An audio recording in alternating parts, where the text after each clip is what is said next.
I know they did a lot more than that too, but only 4 of them counted towards it. One focus, they had to set a goal 5 days in a row and achieve it. And it wasn't just like get out of bed and go to my 8 a.m. class. It was, I'm going to drink 100 ounces of water today. And then they had to write out their goal in the morning and then make sure that they achieved it in the afternoon. So something really specific. Grit, I'm trying to remember what it was off the top of my head, but I think the selfless piece was the biggest one. So they had to go do a defensive session with somebody in their position. And a lot of times with players, it's really hard because you're like, oh, I want to be the best shortstop. I want to be the best catcher. And you're like, I just need to be better than the person that's behind me to crack the lineup. I just need to be better than this person. So then you create that kind of tension and competition. But if you're out trying to get better with the shortstop that's nipping on your heels, or you're out trying to get better with the first baseman that's right behind you and pushing you offensively and defensively, I think that's what really helps you grow, and realizing that, okay, we're going to make each other better, because our goal is to now not just beat each other out, but to be the best 2 first basemen or best 2 shortstops in the entire conference or in the country. So it kind of helped create that cohesion within the infield, outfield, pitching staff, all of it. So I think the selfless piece was definitely the biggest one. So that was the dog tags and what they had to do to earn it. We have posters hanging up with our goal, which is the 2021 ODAC title. That's hanging up in each dugout. We've got dogs written all over the place. We have a banner hanging up that says it. And I just bought a banner at our bookstore and stuck some felt letters on it in the facility. But it just keeps that dogs and the fire in front of them all the time. Yeah. We also started we have grit training at practices now. So it's kind of something we started at the end of the season, because right away when I got hired, grit was something that it really just makes or breaks a team. And I think that's something that our girls were like, we have to be gritty. Like, we have to be able to have our back against the wall and come through and perform.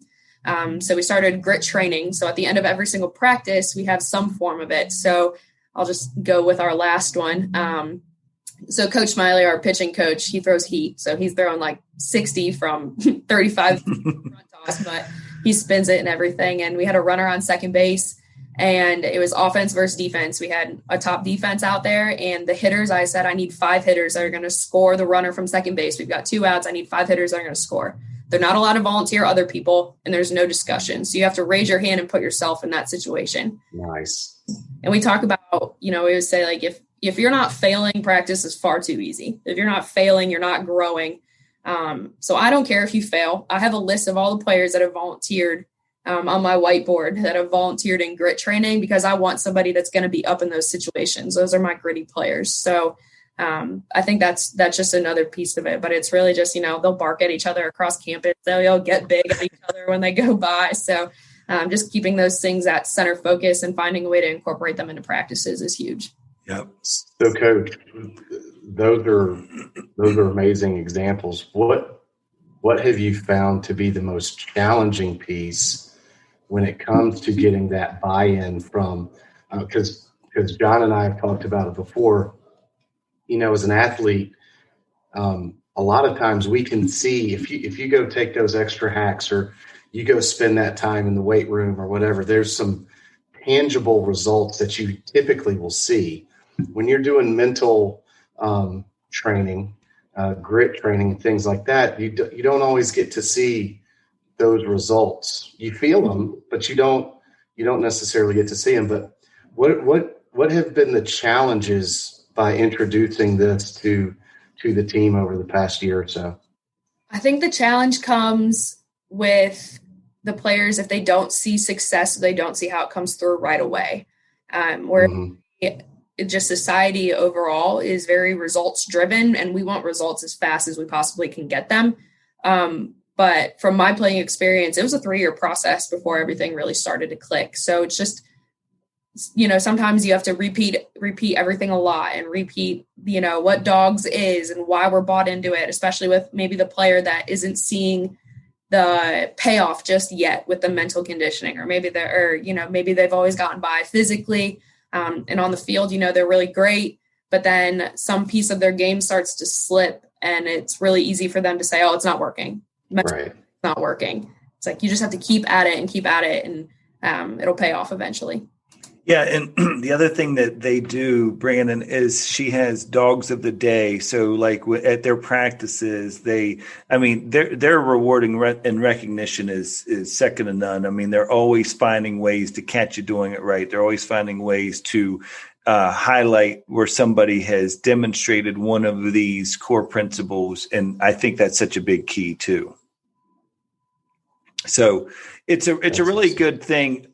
Are you seeing, are there consistencies that as a coach, this is one of the things while we had you, I wanted to ask you about, are you seeing that there are certain pain points, if you will, from a mental performance standpoint that you see in players that as you're recruiting or that you're even coaching now? I know we've talked a little bit about confidence in some of those. Are there any other ones that you see that's pretty consistent out there right now? I think I took some notes on this one. So I think our biggest piece right now is the negative self-talk. For me, as a coach and the players that I have, my players are 10 times harder on themselves than I could ever be. And it's something that, they have got a parent or a coach that's been really hard on them. And that's a good thing. That's been hard on them throughout their playing careers. But now if they don't see those successes, it's like, you just hear them dog themselves like, oh, that was terrible. What are you doing? Like, and just that negative self-talk piece. And I think that starts from, when you're young and you don't see the success you want, instead of saying, okay, I'm going to get back at it, and having that positive self-talk when you step in the box or on the mound. It gets really easy. This was a focus at our practice, or our scrimmage on Friday and Saturday was, when you have those negative thoughts and you start talking negative, it gets very easy to get down and stay down. And then you see that lack of confidence, and then it gets really hard to build it back up. So definitely the negative self-talk is something today that we see quite a bit when it comes to the mental performance piece.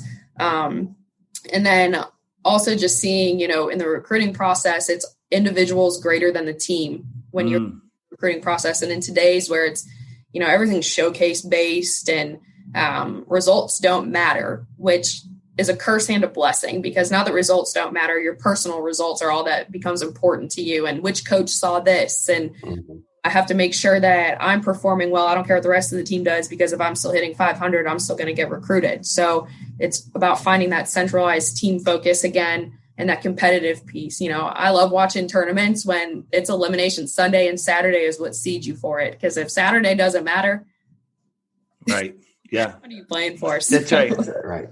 Yeah, no, well, John and I just had that conversation. What was that? A couple of nights ago. Yeah. About going into the tournament that I just played in, where we went out Saturday looking to win, and we saw a 7 seed today that clearly played. They look like they couldn't roll the ball from second base to first base. And today, all of a sudden, they're all D1 players. It was just like, oh, okay, all right, I see what we're doing here. So that's a challenge, I think, in from a societal standpoint right now, for sure. And just to circle back real quick, I think one of the challenges too, Coach, when you talk about the negative self-talk, is the kids today, and this makes me sound like the old guys sitting on the porch, right? Kids today but the kids today don't realize, and it's not because of anything other than they just don't have experience. That next step up is hard. Yeah. Everyone's faster. So that ball that used to be a double in the gap is now caught. That pitcher that used to kind of leave one up over the plate a little bit for you, well, she's tucking that thing in on the black, and you're not going to touch it. So there's this, hey, I should be getting results, but there's also a giant hole there where you forget everybody else here is a step above what I was doing previously in most cases. So that negative self-talk really can become, it can become crippling, especially when you don't take into consideration that your environment has changed significantly. So absolutely. And that's where too, we'll see a lot of our freshmen right off the bat, they'll struggle. And I know like my personal experience was like exactly like you just said, you show up your freshman year and you come off travel ball where, you hit 500 in the summer. right. As a pitcher, you can get away. If you throw over 60, you can blow it by half the people you play. Right. Now you get exposed in situations, and especially against, we always talked about the difference. Like the girl I was competing with for third base my freshman year, she'd been in the weight room for 4 years, and right. She's been in this competitive environment. She's seen the HCAC pitching, so it's like, okay, she's a huge step ahead. So as a freshman, I saw that and I was like, how am I going to crack this? Right. Yeah. It becomes very hard to break those negative that negative self-talk from there. But for sure. Yeah, it really does. And it's one of the things we've been working with the team on is this idea of, signal lights and understanding when you're getting out of control, when you're starting to get into those moments where you feel like that negative self-talk is creeping in and being aware, to recognize it, release it and refocus. And, we talked earlier today actually about this thinking of, your brain can't focus on two things at the same time. So if you find yourself in those negative self-talk moments, it's really important to counter that with positive self-talk, because you're not going to be able to focus. If you're somebody who is always going to be in a negative mindset, you're not going to be able to focus on that as much because you're filling it up with positive self-talk. And it's really important for coaches. And I think the other thing is, and I hope coaches that are listening to this hear this, is let your players fail in travel some. Amen. Let them fail in that high school league or that junior league, whatever the case may be. You don't have to pull them the first time they load the bases as a pitcher. Let them fight out of that. Let them go through some of those growing pains so that they can learn how to adjust to adversity, because that player that's on your travel team because you have promised them the college scholarship or whatever the case may be, you're doing them a disservice by not preparing them for college, because when they get to college and every single time they load the bases, somebody has always come out and got them. They're in for a rude awakening the first time that the coach, they look over the dugout and you're looking back at them like, good luck. Hey, let's go. It happened today. Right. And to dovetail on that goes for parents too. Right. Hey, if they don't get a bunt down, don't scream from the stands. Hey, it's okay. It's okay. No, it's not. They had a job to do. They didn't do it. And if you'll let us use that failure as an opportunity to teach, we can get better. But if you're just going to tell them it's okay, it's not okay. So I think it's a challenge for everybody that coaches to also manage. Hey, parents want to be parents, and they think that their kids are great, but they lose all objectivity, right? But they all can talk about the other kid who dropped a ball or whatever, but their kid, it's kid gloves. But I think too, John, you talk about that pulling them or letting them, it goes back to coach's grit training. I look at it as grit training.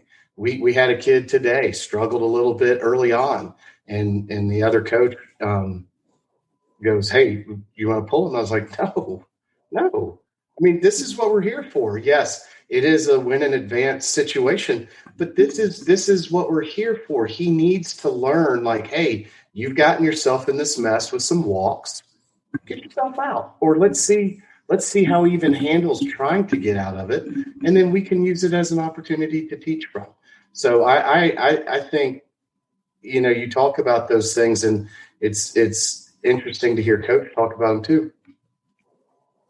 You have to allow those kids to fail every day. Be uncomfortable every day. Because here's the other thing. If you're not failing, like you said, Coach, it's too easy, or you're not trying. If you're not in the weight room and you're squatting and that you haven't thrown that bar off your back or whatever you're doing, then you're really probably not pushing yourself to the point of being uncomfortable. I think too, you have to have your teammates around you see you fail, and they'll keep Absolutely. you. So like For us, we set our scrimmage innings and they're set in stone. But as a defense, you have to have faith that your pitcher's going to work their way out of it, or that the hitter up to bat, this is their breakthrough moment. If you step up to bat and you're in the dugout